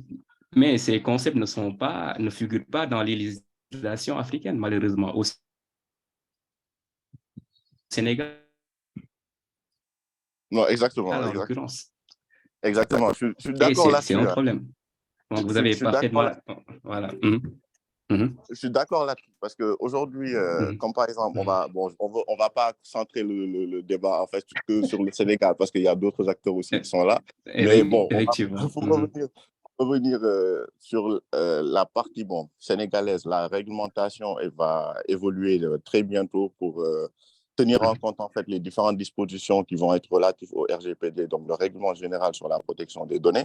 Mais le règlement général sur la protection des données, elle est basée aujourd'hui sur la loi informatique et liberté de 78, qui ne couvre pas en fait... La loi française. Oui, c'est la loi française de 78, mais elle ne couvre pas totalement en fait, l'ensemble des différents avancements qui vont être faits dans le domaine du numérique. C'est que aujourd'hui, dans le domaine du numérique, si on va parler macro, dans le monde généralement, nous avons, je dirais, 3 idéologies. C'est comme des idéologies politiques. Les idéologies dans le monde occidental, donc on va parler par exemple de l'Europe, on parle de protection des données personnelles. Quand on va parler dans le modèle américain, eux, ils parlent en termes d'ouverture de données. Donc, on ouvre tout et on exploite tout. Ouvrir tout, ça veut dire on va tenir en compte les données ethniques, c'est un asiatique, c'est un africain, c'est un black, c'est un white, etc. etc. On a aussi le concept de modèle chinois. Donc, le modèle chinois, c'est le contrôle et la surveillance. Donc, par exemple, si vous êtes en Chine, vous n'avez pas la possibilité d'accéder à certaines applications parce que l'État mène une certaine politique de pouvoir contrôle en mettant en place une intelligence artificielle permettant aussi de contrôler les différents citoyens. C'est pourquoi on parle là-bas de contrôle de notation du citoyen. Donc, en fait, dépendant de chaque modèle, il y a des avantages, il y a des inconvénients, mais c'est que nous, dans nos politiques africaines, il faut déjà avoir, pour moi, la base infrastructurelle, parce que si on voit aujourd'hui, que ce soit au Bénin, que ce soit en Côte d'Ivoire, que ce soit au Mali, c'est des grands acteurs qui centralisent en tant que tel l'utilité numérique. Quand on va parler du numérique en tant que tel en Afrique, on parle d'un opérateur, alors que un opérateur, c'est juste un acteur dans le domaine dans le champ du numérique. Mais le numérique en tant que tel, c'est différentes politiques qui sont menées par différents acteurs. Et un opérateur, c'est juste un appui qui va ouvrir en tant que tel une connexion Internet pour pouvoir permettre aux citoyens de pouvoir se connecter, créer des applications innovantes, mettre en place des différentes startups, etc., etc., etc. Mais aujourd'hui, si moi, je capitalise depuis 2014 à maintenant 2023, 10 ans, le questionnement du numérique en tant que tel est surtout couvert par les opérateurs. Mais ce n'est pas vraiment couvert par les États. Les États, on va avoir un ministère, mais on verra toujours que les opérateurs ont un niveau beaucoup plus augmenté, je dirais ça comme ça, par rapport à la politique que devrait mener le gouvernement ou les différents États en termes de politique de développement numérique. Bonjour. Bonjour. Merci beaucoup, Monsieur Dramé. Bonjour à tous. Oui, bonjour, bonjour. Bon, je réponds au nom de Serigne Abdullah Khadi Amar Mbaye, je suis doctorant à l'Université Gaston Berger et je tenais à vous remercier, vous, madame, et également à monsieur Cissé pour la brillante présentation. Vraiment, la présentation a été très fluide, très précise et très concise. Bon, je voudrais un peu rebondir sur les propos de ce monsieur-là. Ce que je propose actuellement, c'est qu'il faut essayer un peu densifier la coopération publique-privée. Si je parle de coopération publique-privée, je fais état des pouvoirs publics, mais également des entreprises privées. Parce que beaucoup, comme il l'a dit tout à l'heure, les opérateurs ou bien les intermédiaires techniques sont beaucoup plus en avance sur les États africains, par exemple. J'en parle parce que je dois écrire j'écris d'ailleurs, ou bien je dois rédiger ma thèse sur la cybercriminalité. Donc, la question des données m'intéresse un peu. Également, je voudrais rebondir sur bien poser 2 questions. Je l'avais écrit tout à l'heure, mais je vais encore y rebondir. Si on parle d'enjeux économiques, politiques ou bien juridiques des données, je pense qu'on ne doit pas occulter l'impact des institutions qui sont chargées d'assurer la sécurité de ces données-là.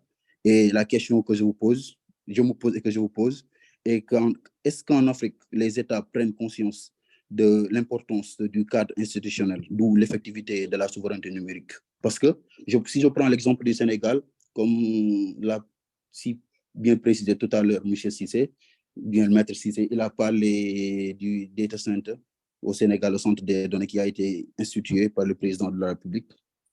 Je voudrais savoir techniquement et concrètement comment ça se passe, le fait de transmettre les données qui étaient stockées aux États-Unis et qu'aujourd'hui, ce centre des données est géré par des Asiatiques. Techniquement, comment la transmission se passe? Parce que un jour, j'avais eu à discuter avec un de nos professeurs. D'ailleurs, c'est l'un des plus grands professeurs qui s'intéresse dans le domaine du numérique, le professeur Mamoudou Niane. Il a parlé que notre fichier électoral ici au Sénégal n'est pas sécurisé. Donc, comment on doit procéder pour pouvoir protéger les données personnelles des Sénégalais et de façon générale des Africains? Merci beaucoup. Je laisse la parole à M. Cissé. Merci beaucoup pour les interventions. Voilà. Elles sont très, très pertinentes. Voilà. Donc, Serigne Abdullah Khadi, c'est mon ancien. Il m'a beaucoup aidé par rapport à la rédaction de mon mémoire. Donc, il s'intéresse un peu à tout ce qui touche au droit du numérique, à la cybercriminalité de manière plus précise. Voilà, donc, s'agissant de la question relative à la gestion du data center au Sénégal, le data center de type Tier 3, localisé à Diamniadio, avec plus de 1500 téraoctets de stockage. Donc, comme j'ai eu à le dire tout à l'heure, c'est un problème. Donc, on ne peut pas prétendre acquérir la souveraineté numérique sans pour autant avoir un contrôle sur ces données. Donc, il est louable de mettre en place un data center pour la protection des données de ses citoyens. Mais si ce data center est entièrement, ou bien totalement, je dirais, substantiellement géré par des étrangers, les Asiatiques en général, de manière générale, ou bien les Chinois, ça pose problème. Voilà. Donc, tout en sachant que la société qui gère le data center, Huawei, n'a pas bonne presse. Voilà. Donc on dit que c'est une société qui exploite les données ou bien qui vole les données pour les remettre à l'État chinois dans le cadre de voilà. Donc, ça pose problème. Concernant maintenant la gestion en tant que telle du data center, l'idée, c'est en fait, le data center sera divisé en 2 domaines en réalité.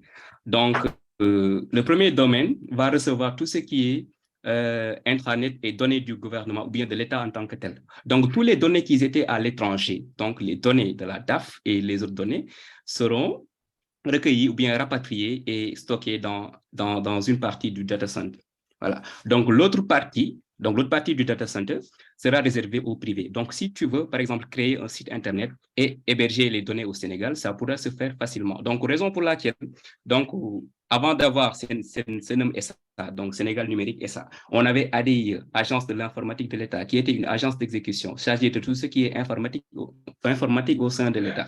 Donc, avec cette transformation, donc avec la prise en compte de la dimension, je dirais, commerciale ou bien lucrative du data center, on a changé en réalité l'agence d'exécution en société nationale. Donc, on a maintenant Sénégal Numérique SA, qui est une entreprise, une société nationale qui sera chargée en fait de récolter toute l'économie qui tourne autour des données par rapport au data center. Voilà. Merci pour les éléments d'éclairage. Mais ce qui me taraude un peu l'esprit, c'est par rapport à la transmission. Parce qu'il y a des questions géopolitiques qui tournent autour, qui gravitent autour des États-Unis et des pays asiatiques. Donc, ça pose un peu problème parfois. En fait, pour répondre à votre question, monsieur, c'est qu'il y a une première notion. C'est que la première notion, c'est l'établissement stable. Aujourd'hui, si vous êtes au Sénégal, vous n'allez pas avoir une entreprise nommée Google, une entreprise nommée Facebook, une entreprise nommée Instagram. Donc déjà, juridiquement, quand une entreprise n'a pas d'établissement stable, elle ne va pas directement dire qu'elle va héberger ses données dans ce pays-là. C'est que je vous donne un exemple. C'est qu'aujourd'hui, nous, quand on va procéder à la création de notre compte sur Facebook, nos données, elles vont remonter directement aux États-Unis. Donc, si déjà on veut régler la question, c'est qu'on va demander à ces acteurs, donc je peux vous donner un exemple, c'est qu'aujourd'hui, quand vous prenez la commission des données personnelles du Sénégal, la CDP, qui a été créée aussi en 2008, la CDP a reçu une présentation de Facebook, de comment Facebook traite les données personnelles des Sénégalais. Donc ça, c'est une présentation qui date de 2 ans ou de 3 ans. Donc aujourd'hui, la question, c'est de quoi? C'est de demander à Facebook d'avoir un établissement stable au Sénégal. Et dès lors qu'on a un établissement stable au Sénégal, on lui demande d'implanter un data center au niveau du Sénégal pour pouvoir traiter les différentes données des Sénégalais. Mais à ce jour, tant que la question de l'établissement stable n'est pas réglée, les données elles vont continuer à transiter vers les États-Unis, vers la Chine, vers la France, etc., etc., etc. Donc, en fait, juridiquement, c'est la question de l'établissement stable. C'est comme l'impôt, hein. Ça marche comme l'impôt. Si une entreprise n'a pas un établissement stable au niveau du pays, selon la loi, elle n'est pas assujettie à l'impôt. Donc, ça, c'est aussi des questions d'évasion fiscale, c'est des questions aussi de ce qu'on appelle le sandwich irlandais. C'est des questions aussi... Oui. Si par exemple, Google que vous parlez tout à l'heure, ou bien Facebook, n'a pas de lien direct, ou bien n'a pas un établissement stable fixe de données ici au Sénégal, en cas de contentieux, comment le juge sénégalais va procéder dans ce cas de figure? En cas de contentieux, aujourd'hui, le contentieux, ça se passe comment? C'est qu'aujourd'hui, si nous, après, ça dépend de là où vous êtes et de comment on traite vos différentes données. Par exemple, je sais que quand vous prenez le cas, par exemple, européen, on a des différentes commissions qui sont là. Donc, comme par exemple la Commission nationale informatique et liberté qui règle les questions de RGPD. Donc, il y a une plateforme qui est dédiée pour pouvoir faire une plainte et eux, ils vont faire l'instruction de cette plainte. Au Sénégal, c'est la Commission des données personnelles. Donc, vous allez émettre une plainte en disant que voilà, Google ne respecte pas. Mais aujourd'hui, en fait, la réglementation ne le cadre pas en ce moment. Je ne sais pas si vous voyez ce que je veux dire. Oui, mais la Commission des données à caractère personnel a une compétence limitée. Parce qu'un jour, j'ai eu à discuter avec le professionnel que je salue de passage, qui a été mon encadreur de mémoire. Il m'a fait savoir que lorsque, par exemple, on dépose une plainte au niveau de la CDP, la CDP va tout simplement saisir le procureur de la République et leur mission se limite là-bas. Donc, la Commission des données à caractère personnel a une compétence limitée dans ce cas de figure. Exactement. C'est que le cadre, en fait, le cadre légal doit être posé. C'est que si je prends le parallèle avec l'Europe, ils sont en train de mener, tout à l'heure, vous avez dit dans votre intervention que oui, il faut qu'il y ait une coopération entre le public et le privé. C'est vrai, mais il faut qu'il y ait un cadre légal qui va le faciliter. On parle du Data Governance Act, on parle du Cloud Act, on parle d'une autre réglementation qui va toucher, qui parle de la DGA. La DGA, c'est la Data Governance Act en tant que telle. Mais aujourd'hui, si le cadre légal n'est pas posé pour dire que voici les différentes autorités, les autorités, ils ont un pouvoir de contrôle sur les entreprises qui sont installées et qui stockent ces différentes données, mais vous ne pouvez pas régler cette question. Je ne sais pas si vous voyez ce que je veux dire. Oui, en fait, tant qu'on n'a pas la possibilité d'avoir ces entités avec des établissements stables, même les pays européens, c'est le même problème qu'ils ont. Donc, ils vont juste prononcer aussi des sanctions qui sont assez lourdes. Comme par exemple, si je prends le cas du RGPD, c'est des sanctions de 4% du chiffre d'affaires mondial. Google a été condamné là-dessus, Facebook a été condamné là-dessus. Même quand on prend le cas des États-Unis, c'est pareil. Mark Zuckerberg a été interviewé il y a 1 an ou 1 an et demi pour des cas de problématiques en termes de cybersécurité. C'est que tant qu'on n'arrive pas aujourd'hui à pouvoir avoir des établissements stables de ces différentes sociétés, je pense que la question, c'est vrai que c'est une question de souveraineté numérique, mais c'est une question de souveraineté financière. Aujourd'hui, il y a combien de gens qui vendent sur Facebook? Il y a combien de gens qui font du sponsoring sur Facebook? Il y a combien de gens qui font des publications? Il y en a des milliers et des milliers et des milliers. Mais nous, en tant qu'acteurs africains, on verse notre argent à Facebook. Mais est-ce que l'État derrière récupère cet argent depuis Facebook? Non, elle ne récupère rien. Donc, si Facebook brasse des milliards d'euros, nous, nos différents États, on n'a pas la capacité de pouvoir les récupérer parce que ces entreprises ne sont pas installées chez nous. Ils nous proposent des services qui sont numériques, mais ils ne sont pas installés physiquement chez nous. Alors que moi, demain, si je suis un jeune entrepreneur et que je vais ouvrir ma société, il y a l'impôt je vais payer l'impôt, je vais payer aussi des taxes. Je vais aussi payer tout ce que je dois payer en termes de réglementation, que ce soit sur les cotisations sociales, que ce soit sur les charges que je vais supporter en termes de recrutement du personnel. Aujourd'hui, la question, c'est vrai que c'est une question de souveraineté numérique. Il y a cette partie, mais il y a aussi une autre partie qu'il faut voir, c'est-à-dire que la perte d'argent que nous, on fait gratuitement au profit de ces sociétés. Merci beaucoup. Merci pour les éléments d'éclairage. Merci beaucoup pour ces brillantes interventions. Vraiment, comme vous l'aurez constaté, c'est un débat riche. C'est un débat intéressant qui gagnerait à être déployé sur d'autres plateformes plus, on va dire, plus colossales, qui pourraient accueillir davantage de jeunes, de personnes qui s'intéressent à ce sujet et qui ont des connaissances à partager.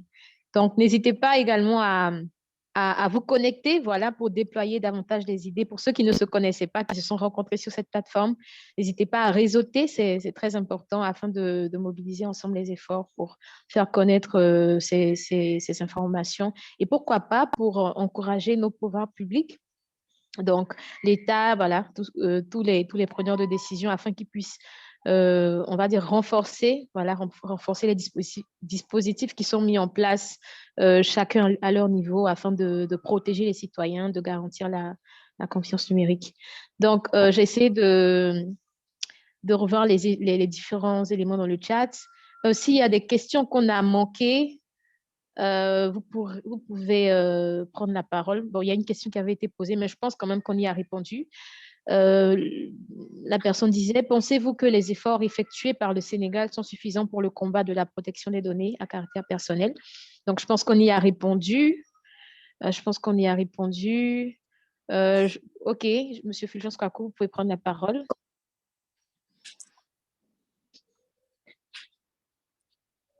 Vous avez levé la main, n'est-ce pas? Oui. Oui. Merci, Madame Kakou. Merci à M. Cissé et à tous les intervenants. J'ai une question, je ne sais pas, je voulais juste poser une question. Nous, je ne sais pas si c'est issu de ceux qui ont constaté cela. C'est concernant la collecte des données personnelles ici au Sénégal, en particulier celui de Auchan et de Casino. lorsqu'on se rend à Casino ou dans les supermarchés, ils nous adressent des renseignements, nous donner une carte qu'on appelle carte de fidélité. Et si je ne me trompe pas, avant d'avoir cette carte de fidélité-là, on doit fournir soit le passeport, une copie du passeport ou de la carte nationale d'identité et renseigner certaines informations à caractère personnel. Bon, qu'est-ce que les experts qui sont connectés en pensent et comment s'y prendre en tant que citoyen? On remplit ou bien on ne renseigne pas, on fuit, on n'intègre pas ou bien on fait abstraction d'informations? Je ne sais vraiment pas. Donc, c'est pour ça que je pose la question pour voir si les experts connectés peuvent nous édifier là-dessus. Je vous remercie. Pour répondre à la question, après je laisse la parole à M. Cissé, c'est qu'aujourd'hui, dans le cadre de la collecte de données à caractère personnel, donc pour l'émission d'une carte de fidélité, il y a ce qu'on appelle la notion de finalité de traitement. Donc, c'est-à-dire que si une entreprise aujourd'hui collecte la donnée personnelle, elle doit pouvoir très clairement déterminer la finalité. Donc, si, bon, c'est des signes, hein, parce que c'est un peu le droit, aujourd'hui, elle vous donne la carte de fidélité et et vous communique un certain formulaire. Dans ce formulaire, elle doit y mentionner en fait les informations, un exemple de mention en disant nous récoltons vos données à caractère personnel. Pourquoi? Pour vous communiquer une carte de fidélité. Vous serez susceptiblement amené à recevoir des messages ou bien des newsletters pour vous communiquer des dates de promotion. C'est un exemple. Mais aujourd'hui, il y a ce qu'on appelle la base légale de traitement d'une donnée personnelle. Donc, le fondement de base légale de traitement d'une donnée personnelle, c'est il y a le consentement qui rentre en jeu, c'est-à-dire que la personne donne son consentement, dit à Auchan que oui, j'accepte que tu traites mes données personnelles et que tu me fournisses la carte de fidélité. Si tu ne donnes pas ton consentement, lui, il n'a pas le droit de traiter ta donnée personnelle. Mais il y a ce qu'on appelle dans cette notion de consentement, le retrait du consentement de la personne. Parce qu'à un moment, si tu dis oui, tu dois être en capacité de dire non. Est-ce que ça, c'est prévu par Auchan? Pour le moment, moi, je ne sais pas. C'est-à-dire, tu donnes ton consentement, oui, je veux la carte de fidélité, mais à un moment, tu peux dire qu'à Auchan, moi, je ne veux plus que tu m'envoies des messages, je ne veux plus que tu m'envoies des mails. Merci beaucoup, je veux m'en limiter là. Après, dans cette notion aussi, il y a ce qu'on appelle la définition des durées de conservation. La définition des durées de conservation, c'est qu'au moment où on donne la carte de fidélité et qu'on traite les différentes données personnelles de ces gens, on doit être en mesure de fournir des durées de conservation en disant que voilà, nous, on traite cette donnée pour la carte de fidélité et on conserve ces données pendant tant de temps. Il faut être en mesure de pouvoir dire qu'on conserve cette donnée dans notre base de données pendant 5 ans, pendant 10 ans. On ne conserve pas une donnée personnelle de manière illimitée. Pourquoi on ne conserve pas cette donnée personnelle de manière illimitée? Parce qu'aujourd'hui, M. Kofi, on peut récupérer vos informations, notamment votre adresse mail, et demain, Auchan a une cyberattaque. On attaque le système d'information de Auchan. La base de données de Auchan fuite et que cette personne le récupère, vous envoie des emails pour vous faire des tentatives de phishing en récupérant votre mot de passe. Et ça a un impact global, en fait, sur la vie privée de cette personne. Bon, j'essaie de donner assez rapidement d'éléments et je laisse la parole à M. Cissé là-dessus.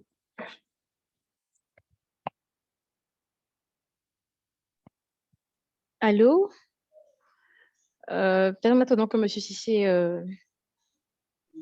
Excusez-moi, j'avais un petit problème, un souci de connexion, mais je suis là. OK. Ouais.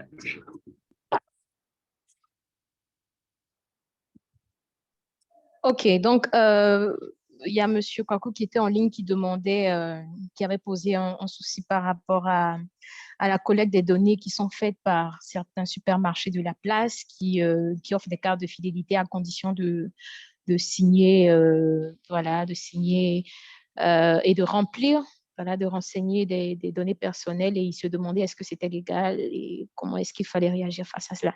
Donc, M. Dramé nous a partagé son avis.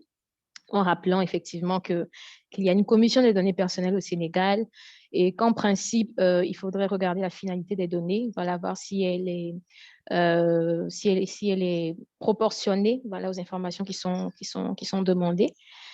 Donc, il y a également une durée, naturellement, voilà, puisqu'elle n'est pas illimitée. Et on se demandait si vous souhaitiez rajouter un élément d'information à cela avant qu'on ne passe à autre chose. Voilà, c'est à peu près ça, hein. Donc, les entreprises sont libres de collecter, sont libres de collecter des données à caractère personnel, mais ils doivent respecter certaines conditions. Donc, vous avez tantôt rappelé les conditions relatives à la durée de conservation, le principe du consentement, comment dire, la conformité de la finalité et tout ça. Donc, au-delà de ces conditions, l'entreprise qui collecte les données doit également, donc, je vais en profiter pour rappeler une chose. Donc, quand une entreprise entreprend comment dire, de collecter pour traiter des données à caractère personnel, donc il y a deux régimes qui existent au Sénégal. On a un régime d'autorisation et enfin un régime de déclaration. Donc, quand c'est des données qui ne sont pas sensibles, donc qui n'ont pas une incidence véritable sur la vie privée des gens, généralement, comment dire, c'est un régime de déclaration qui est retenu. Donc, même dans certains cas, on peut dispenser l'entreprise, bien la personne de ces formalités. Mais quand c'est des données qui sont sensibles, donc qui touchent un peu à la vie privée, voilà, donc les données de santé et tout ça, donc pour les collecter, il va falloir avoir l'autorisation de la CDP si on est au Sénégal. Donc, si la CDP ne donne pas son accord préalable, donc on ne peut pas procéder à ce genre de collecte. Donc, ce sont les deux régimes qui existent au Sénégal, un régime de déclaration et enfin un régime d'autorisation. Donc, c'est comme ça. Donc, je vais en profiter pour revenir sur les droits conférés à la personne. Donc, pour les droits, il y a le droit d'opposition, le droit de rectification, il y a le droit d'accès, voilà, et tout ça. Donc, c'est ce que je voulais apporter par rapport à cette question. OK, excellent, excellent. Donc, on va juste prendre une dernière question si on a et je vais passer rapidement, juste pour 5 minutes, excusez-moi, au résumé que j'avais promis concernant le Cyber Africa Forum. Ce ne sera pas long, mais vraiment, ça me tient énormément à cœur.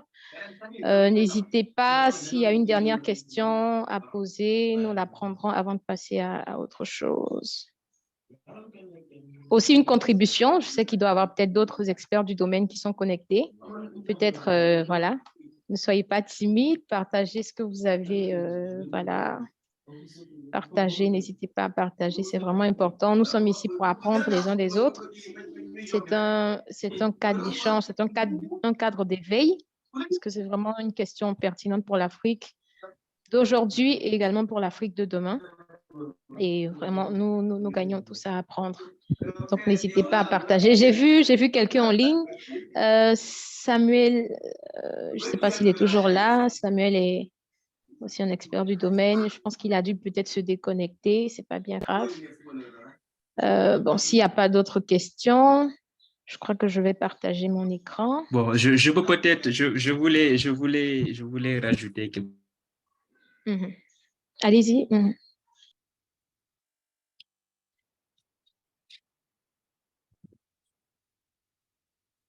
Oui, allez-y, Monsieur Cissé.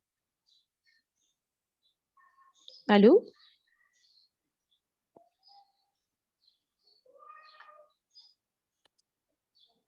Allô? Si Monsieur Cissé m'entend. Bon, peut-être qu'on va garder l'intervention de Monsieur Cissé pour la fin. Donc, comme je l'avais promis, j'ai assisté durant cette semaine à un événement pour moi qui est très important, un événement phare qui a réuni pas mal d'acteurs du domaine et pour ma part, j'ai énormément appris. Donc, il s'agit du Cyber Africa Forum, qui est un événement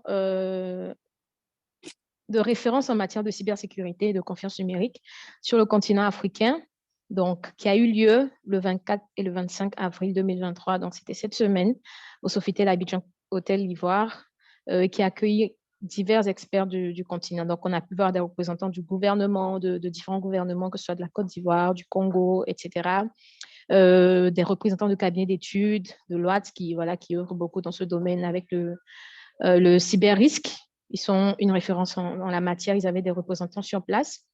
Il y avait également des organisations privées, des organisations de la société civile qui œuvrent aussi en matière de protection de données, de cybersécurité, etc. Donc, pour ma part, je n'ai pas pu assister à tous les panels, malheureusement, parce que c'était des panels qui s'étendaient sur toute la journée. Mais j'ai assisté à quelques panels qui, pour moi, sont vraiment importants et qui ont des où il y a eu des partages d'informations vraiment pertinentes pour la jeunesse, pour l'avenir. Donc, j'ai voulu résumer cela en 2 points principaux, l'aspect de la formation. Donc, on a besoin de formation. Les acteurs sont revenus les uns les autres sur ce point. On a besoin véritablement de formation dans le domaine. Pourquoi la formation? Parce qu'il y a un énorme besoin de main-d'œuvre mondiale. Il y a un énorme besoin de main-d'œuvre mondiale aujourd'hui. Il y a une fuite de cerveau, malheureusement. Déjà qu'on se plaint du fait qu'il n'y ait pas assez de personnes, de spécialistes du domaine, il y a une fuite de cerveau, vous pouvez le constater. Il y a pas mal de personnes qui se spécialisent dans le domaine du numérique, de la cybersécurité, etc. Et malheureusement, qui face à des offres alléchantes, quittent le continent pour aller à l'extérieur. Donc déjà, il y a un besoin de main-d'œuvre au niveau mondial. Et ce besoin-là est renforcé en Afrique, comme M. Dramé pouvait le dire. En Afrique, on en a encore plus besoin parce que la législation n'y est pas encore. Il y a pas mal de failles, de gaps qui existent. Donc, le peu de main-d'œuvre qu'on a en principe devrait davantage servir à protéger l'Afrique, mais il y a une fuite de cerveau. Nous ne sommes pas contre la mondialisation. Il faut bien voyager, il faut aller apprendre, il faut partager ses connaissances, mais nous croyons également que la formation est vraiment pertinente et ce sont ces points-là qui ont été relevés. Et c'est un besoin qui va aller sur la durée, qui va aller croissant. Pourquoi? Parce qu'il y aura de plus en plus d'infrastructures numériques qui seront créées. On va dire le taux de pénétration du numérique va encore croître puisque plusieurs efforts vont vers cela. Donc, c'est un besoin qui va perdurer. Donc, on a besoin de plus en plus de spécialistes du numérique, de la cybersécurité, etc. Donc, que faire face à cela? Les recommandations qui ont été données, par exemple, c'est d'encourager les femmes et les jeunes à se lancer dans ces formations-là.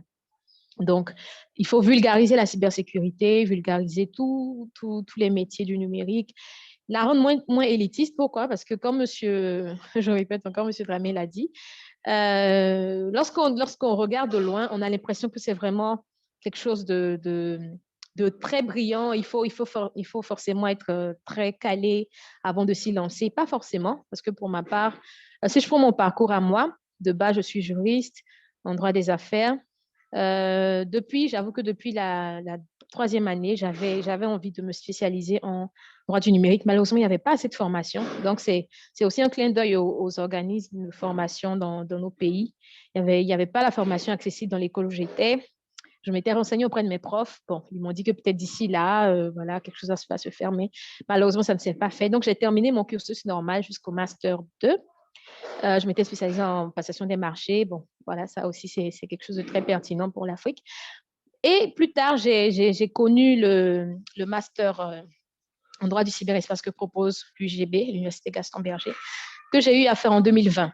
Donc, on va dire que j'ai eu un tout petit peu de chance. Il y a pas mal de personnes qui sont étonnées, qui me demandent, mais comment est-ce que j'ai découvert cette formation et tout, parce qu'eux, ils recherchent depuis, ils ne trouvent pas encore. Donc, il faut vulgariser. Il faut vulgariser ces formations-là, que ce soit des formations, on va dire, juridiques, à volet juridique, comme les formations purement techniques en matière de sécurité. On a besoin de spécialistes au niveau technique, mais aussi au niveau juridique. Je suivais récemment, je lisais un article d'une dame que j'apprécie beaucoup, d'une jeune femme, qui s'appelle Charlotte Désirée Nguessan, qui est spécialiste d'intelligence artificielle, qui crée des applications, qui aujourd'hui travaille avec la Banque mondiale et autres.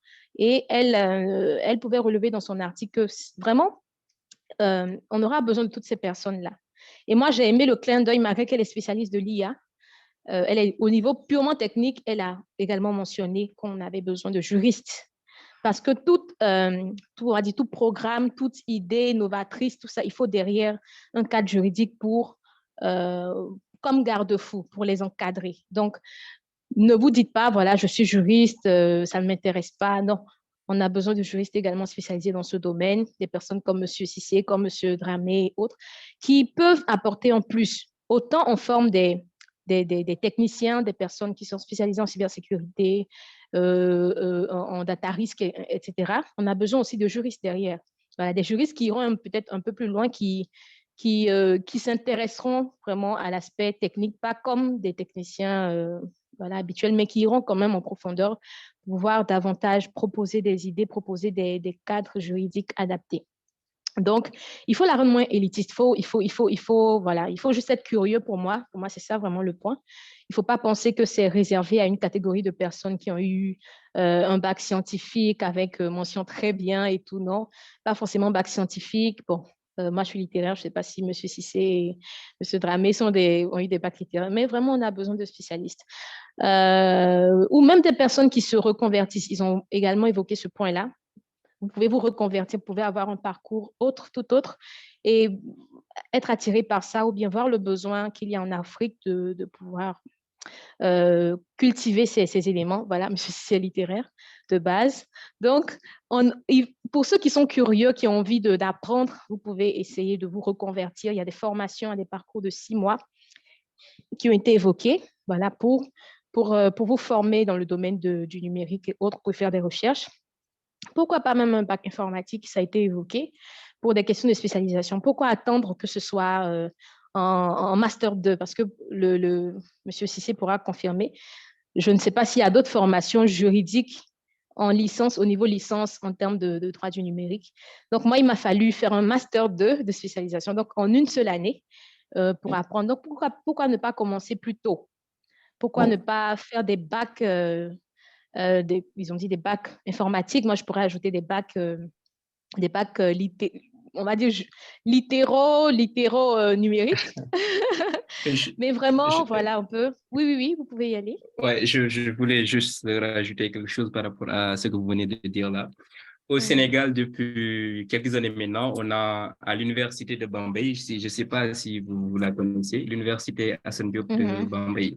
Donc, il y a une licence en cybersécurité là-bas, cybercriminalité. Okay. Donc, depuis quelques années maintenant, bon, les formations s'intéressent, bien les écoles de formation s'intéressent ou les universités s'intéressent un peu plus au domaine du numérique. Voilà. Donc, toi, tu as fait le master cyberespace de l'université Gaston Berger, qui a été initié par le professeur Abdallah Cissé. Voilà, donc c'est ça. Voilà, donc vraiment, merci pour cette information. Donc, pour ceux qui sont intéressés, vous pouvez vous renseigner après, prendre des informations, comment vous inscrire, mais on a vraiment besoin de davantage de formation dans ce domaine-là. Donc, voilà, n'hésitez pas. Pour ceux qui ont bien envie de se spécialiser dans ce domaine, n'hésitez pas. Donc, en dehors de l'aspect de la formation, j'ai identifié également comme point majeur l'aspect de la prévention. Donc, il vaut mieux prévenir que guérir. Parce que les spécialistes l'ont dit, les coûts d'ajustement en termes de cybercriminalité sont 10 fois plus élevés que la prévention. Et il a été même noté qu'en 2021, l'Afrique a perdu plus de 10% de son PIB en termes de cyberattaques. Donc, malheureusement, c'est une réalité. Nos économies sont affectées par les cyberattaques, ainsi de suite. Donc, il faut des spécialistes. Et ils ont mis en avant le fait de prévenir également. Pour ceux qui travaillent déjà dans le domaine, il faut qu'ils déploient de nouvelles façons de travailler.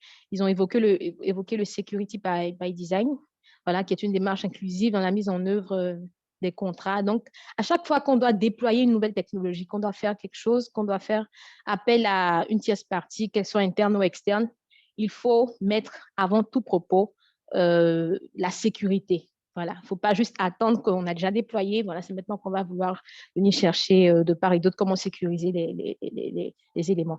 Donc, il faut intégrer le Security by Design de bout en bout Dans tous les process, il faut sécuriser, il faut intégrer la démarche de sécurité. Il faut même déployer des exercices. Comment réagir en termes de cyberattaque? Moi, j'ai beaucoup aimé ce cours-là lors de la formation que j'ai faite au master, où on a parlé de la cybersécurité dans le domaine professionnel. Voilà, le fait de sécuriser les mots de passe, le fait d'informer le personnel, qu'eux-mêmes soient informés, qu'ils aient des attitudes responsables pour protéger leurs mots de passe, qu'ils ne mettent pas juste leurs mots de passe sous un calendrier, sous leurs ordinateurs, des choses comme ça qui facilitent l'accès aux infrastructures des entreprises et autres. Même les salles des serveurs et ainsi de suite. Bon, combien d'entreprises prennent le soin de les fermer à clé, de les protéger, ainsi de suite. Donc, il y a pas mal d'aspects qui entrent en compte dans la prévention et ça part du citoyen lambda au chef d'entreprise, ainsi de suite. Donc, la prévention est tellement importante.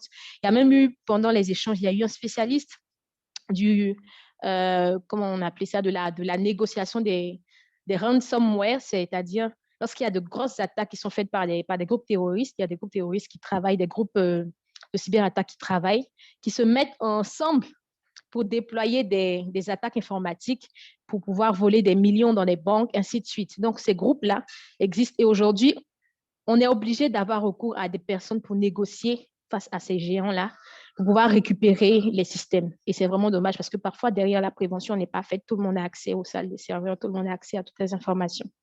Donc, c'est vraiment des points majeurs qu'il faut vraiment prendre en considération, la prévention à tous les niveaux. Voilà, donc pourquoi pas des spécialistes, plus de spécialistes que ce soit en security by design et autres. Voilà, ce sont des choses qu'il faut exploiter et ce sont des informations qu'il ne faut pas garder juste pour soi. Si aujourd'hui on a créé ce cadre d'échange, c'est parce qu'on sait que en le faisant, une personne peut être intéressée, 2, 3, 4, pourquoi pas 10, et qu'on ait plus de sécurité parce que en même temps, on veut une Afrique prospère, mais en même temps, on veut une Afrique sûre qui met en avant la sécurité dans tout ce qu'elle fait. Donc, c'était vraiment ça l'objectif. Et voilà, comme je l'ai résumé à la fin, là, il faut garder à l'esprit ces deux choses-là. Libéraliser la formation et mettre, excusez-moi, il faut mettre l'accent sur la prévention. J'ai écrit formation, mais sur la prévention. La prévention est vraiment capitale. Donc, je me suis rendu compte qu'ils ont gardé quand même des archives des lives qui ont été faits. Je vais vous mettre le lien dans la barre de données pour ceux qui veulent aller suivre à nouveau quelques échanges. Malheureusement, je ne pense pas qu'ils ont mis tous les échanges sur leur page YouTube, mais pour le peu d'échanges qui sont là-bas, ça peut être pertinent pour vous. Donc, voilà ce que je voulais partager. Nous sommes quasiment à la fin de notre échange. On le voulait pour 1h30 à peu près. Bon, les échanges ont été beaucoup plus fructueux. Et on a beaucoup appris auprès de notre expert principal, M. Cissé, mais également auprès de tous les experts qui étaient présents aujourd'hui, M. Dramé, j'oublie le nom du docteur, mais vraiment, merci à vous tous qui avez été présents aujourd'hui. Je pense que, voilà, voilà. Donc, voilà. Je voulais juste ajouter en fait sur le volet formation. Donc, c'est important en fait c'est vrai de se former, de faire aussi la partie sensibilisation des différents acteurs qui sont impliqués dans le processus. Après, dans le numérique, la difficulté principale, c'est la formation en tant que telle. C'est vrai qu'il faut appuyer là-dessus, mais la formation, pourquoi je dis ça? Parce que si on n'a pas la capacité à pouvoir développer, en fait, c'est les grands acteurs qui développent, Google, Apple, Facebook, Amazon, Microsoft, voilà, ils vont développer un certain nombre de modules et nous le mettre à disposition. Donc, même nos différents professeurs, ils apprennent encore pour venir nous former. Donc, je ne sais pas si vous voyez ce que je veux dire, c'est que les professeurs même qui vont se dire experts en intelligence artificielle, experts dans le domaine du numérique, que même moi, hein, je suis concerné, c'est qu'aujourd'hui aussi, la chance qu'on a, c'est pourquoi ce n'est pas raté, c'est de continuer à se former à travers les plateformes comme Amazon Web Services, qui est gratuite. Il y a des plateformes Google Formation, c'est des choses qui sont gratuites, qui est accessible à tout le monde. Il n'y a pas de paiement, on n'est pas régi par... c'est-à-dire, on peut accentuer, parce qu'on est tous dans des systèmes LMD, licence, master, doctorat, continuer à se former dans le système éducatif traditionnel, mais continuer à se former aussi dans les domaines qui sont ouverts. Donc, que ce soit sur Google, se former, utiliser aussi les outils, comme par exemple, vous l'avez bien dit tout à l'heure avec ChatGPT, donc l'utilisation de ChatGPT, par exemple, ça participe aussi parce que c'est une vague qui va très, très vite. Et le temps qu'on se forme à l'école, par exemple, moi, quand je me souviens, quand je me formais à l'école, les vagues, en fait, ils ont vraiment changé. C'est parce que le modèle, maintenant, il change en tant que tel. Donc, il faut rester dans le système traditionnel pour avoir les diplômes nécessaires et continuer à se former par ailleurs dans le monde du numérique. Parce que même quand on va revenir sur les concepts d'intelligence artificielle, on utilise beaucoup ce concept-là en tant que tel. Bon, après, vous allez dire, M. Dravé, il est un peu radical là-dessus, mais c'est que l'intelligence en tant que telle, c'est relatif à l'être humain, parce qu'il a la capacité de s'adapter par rapport à toute situation. Donc, on a surtout des systèmes d'apprentissage qui pourraient être qualifiés comme d'intelligence artificielle, parce qu'on ne trouve pas d'autres noms, parce que la première intelligence artificielle a été développée par Google dans les années 70. On va utiliser ce concept d'intelligence artificielle parce qu'on n'a pas d'autres noms en tant que tel. Mais il y a ce qu'on appelle aujourd'hui aussi des concepts d'intelligence artificielle généralisée. Donc, mais l'intelligence en tant que telle, c'est le propre de l'être humain à travers ses neurones et sa capacité en fait de pouvoir exploiter une masse d'informations. Même si on a des outils qui nous permettent de pouvoir avoir une certaine rapidité par rapport à l'accès à l'information. Mais moi, en tant que tel, sur la partie intelligence artificielle, c'est qu'on peut juste avoir des intelligences artificielles spécialisées, comme par exemple des intelligences artificielles spécialisées dans le jeu de Go, des intelligences artificielles spécialisées dans le jeu d'échecs, qui sont par rapport à un nombre de calculs mathématiques, donc ils vont réagir beaucoup plus vite que l'être humain. Mais je ne pense pas à un moment ou à un autre qu'on va arriver à ce stade et qui va nous sonder le fait que l'être humain est au cœur, parce que c'est l'être humain même qui a la capacité de pouvoir développer ces outils. Ce n'est pas une machine qui le développe. Merci beaucoup à vous tous. C'est nous qui vous remercions, M. Dramé. Merci pour le partage généreux. Et je pense que c'est une bonne transition pour la dernière information que j'avais pour passer. Il y a une organisation, une association, je dirais, qui œuvre vraiment depuis un petit moment pour le partage d'idées, pour l'échange libre, pour l'impact au niveau de la jeunesse. Et c'est une organisation à laquelle à laquelle j'appartiens depuis un petit moment également. C'est tout à fait bénévole. Donc, ça s'appelle EDC, Educate Yourself, Inspire Others for the Change in Côte d'Ivoire. C'est vrai qu'on dit Côte d'Ivoire, mais ce n'est pas que les Ivoiriens qui sont concernés. On a déjà fait des lives, voilà, c'est pour tous les Africains, pour tous ceux qui se sentent concernés, mais ça a juste été créé par des Ivoiriens de la diaspora qui vivent aux États-Unis et autres qui ont initié beaucoup on va dire, d'initiatives pour aider les plus jeunes. Donc, EDC organise bientôt un live spécial sur ChatGPT pour tous ceux qui veulent apprendre davantage sur cette application, on va dire tous les tenants et les aboutissants. Donc, les panélistes, la plupart ont étudié, on va dire, tout ce qui est intelligence artificielle dans les universités aux États-Unis. Ils sont spécialisés dans le domaine. Voilà, donc ne ratez pas cet événement. Abonnez-vous à leur page. La date sera bientôt communiquée. Donc, ce sera encore un bon moment d'échange. Je ne serai pas panéliste, voilà, mais je partage déjà l'information pour que ceux qui sont intéressés puissent marquer dans leurs agendas. Donc, allez vous abonner à la page de Edici.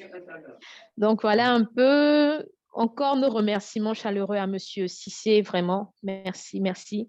Lui et moi savons que je l'ai contacté il n'y a pas très longtemps. Voilà, je ne dirai pas la date, mais il n'y a vraiment pas longtemps que je l'ai contacté et il n'a pas hésité à réagir, à être prompt, à nous partager toutes ces connaissances-là. J'ai même été étonnée. Combien de temps est-ce qu'il a pu, on va dire, confectionner ce PowerPoint? Les informations sont tellement riches, tellement abondantes. Merci encore, M. Cissé. Merci à toutes les personnes qui ont intervenu pendant ce live, que ce soit M. Dramé et tous les autres que je ne pourrais pas citer, mais merci à tous, vraiment. On espère qu'il y aura l'impact qu'il faut. Cette session est enregistrée, vous pourrez y avoir accès après sur mon compte YouTube. Donc, je pourrais le poster pour ceux qui veulent revoir, qui veulent approfondir des éléments, n'hésitez pas. Donc, mon nom sur LinkedIn, c'est Joanna Kofi-Kwaku. Voilà, donc ceux qui sont intéressés après, je posterai le lien. Monsieur Sissi aussi en fera de même, je lui enverrai le lien. Donc, voilà un peu. Merci à tous et on espère vous revoir pour d'autres occasions, d'autres sujets tout aussi pertinents dans le cadre de cette nouvelle plateforme d'éveil de conscience africaine. Merci.